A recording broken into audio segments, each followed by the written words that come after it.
Well, welcome back to the Missouri Valley Conference Men's Basketball Media Day in downtown St. Louis. We're live at the Enterprise Center. Harry Schroeder with you. Steve Prohm, he's the head basketball coach at Murray State, and you're back.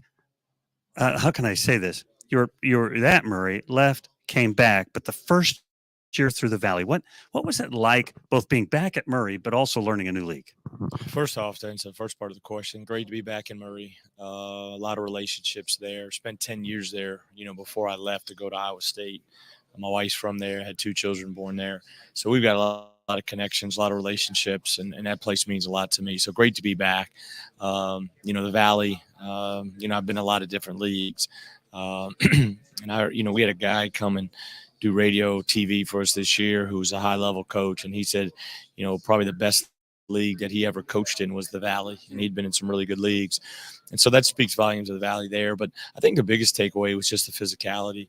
The venues were going to be better. The venues were going to be tougher. The coaches are terrific. You've got guys like Ben Shepherd that just got drafted into the NBA.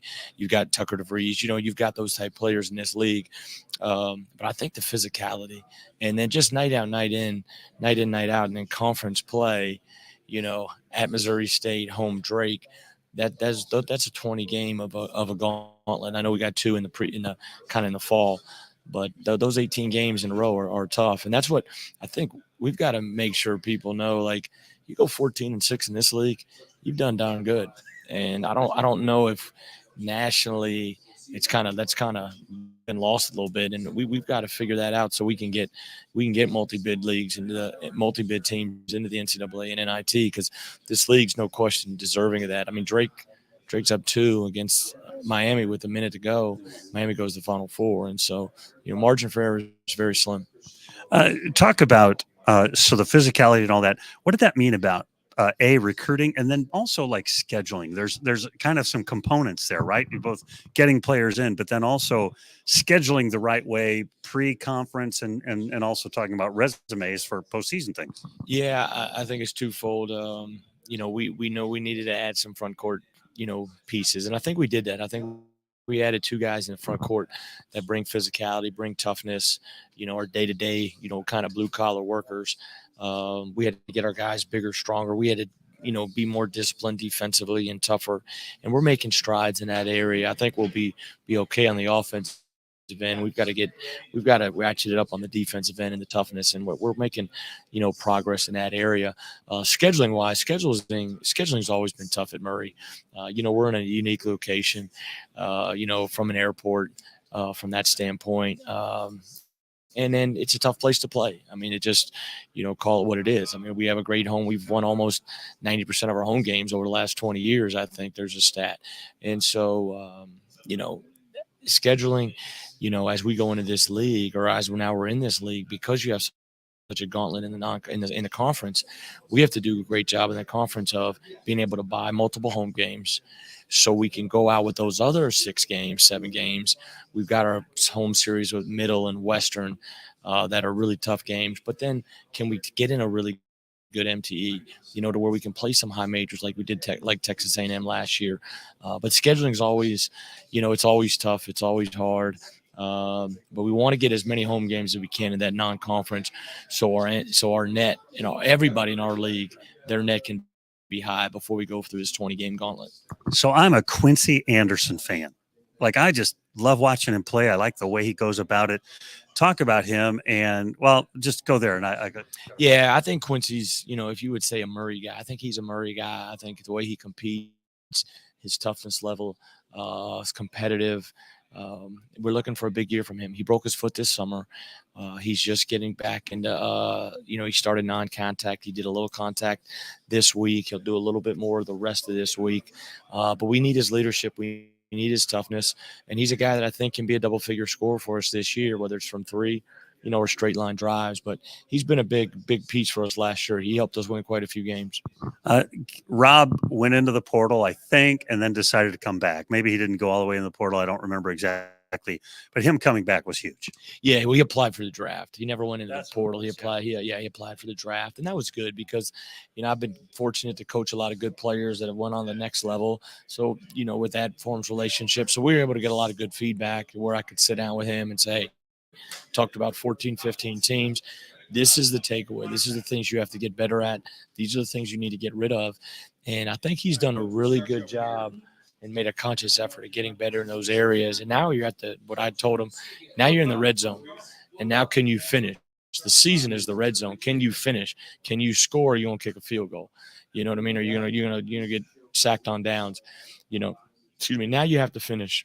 And that's the challenge that we got to continue pushing. Talk about your new guys. You said you got some bigger guys. Talk about the new players. Yeah, I think we need to get better physicality. We need to get better from three. And we need to get better defensively. And Malik Abdelwagad from South Plains, big 6'10" kid. Yeah, sometimes I just say Malik so I don't screw up his last name. And then Nick Ellington. Those two guys, the physicality and toughness. Now, there's a learning curve sometimes with junior college kids. But Malik and Nick are going to really be big pieces for us up front. Sean Walker, I've been really impressed with from Mercer.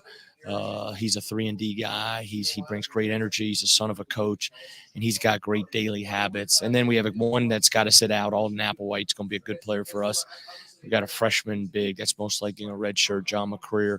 And then Laurent Rice he's a freshman guard that has a chance. He got hurt the other day, and he's been out for about a week now. But when we can get him back, if he can get healthy, and he's going to have a chance, as we go throughout the season to help us. What's his injury? Strained abdomen, which is a injury. He stretched out to steal the ball, and he really strained all of his abdomen and his stomach area. And so that's a tough area. Our trainer usually gets you back there quick, but he said this is a tough one to come back from. You mentioned him, and he's a guy that comes with a big resume. What I mean is he was really highly rated by all the different services. And one of those guys that people from far away like me, they go, oh, well, Murray, they get those great guards, and here's a great guard. Does he fit that mold a little bit? What I mean is does it kind of fall? I don't want to put too much pressure on him, but does he fall in that kind of in a big, broad category? Would he fit there? Well, those are big names. You talk John Morant, Campaign, Isaiah Cannon, just a couple of them, but he's shown some glimpses, when he's locked in and doing it right, that he has a chance to be a really good player. Now there's a lot of things as freshmen that there's so much more that goes into it than between 3 and 5. And so, he's got to continue to grow, mature, get bigger, get stronger. But he's got some skill and some tools you can't teach. He's got a good feel. He can pass, he can finish. And if he can stay with it, he's got a chance to be a good player. Final thought, you guys obviously have a rivalry with Belmont from your OVC days. Is there another team? Is it Southern, somebody like that because of their proximity? Is there another program or two that, like, man, your fans really pay attention to that one? Yeah, Southern Illinois. I think that's without question. Obviously Western is always going to be one. Austin Peay is always going to be there. Middle maybe a little bit, but Belmont has been now the last 10, 12 years for sure. But Southern Illinois was always a big rivalry.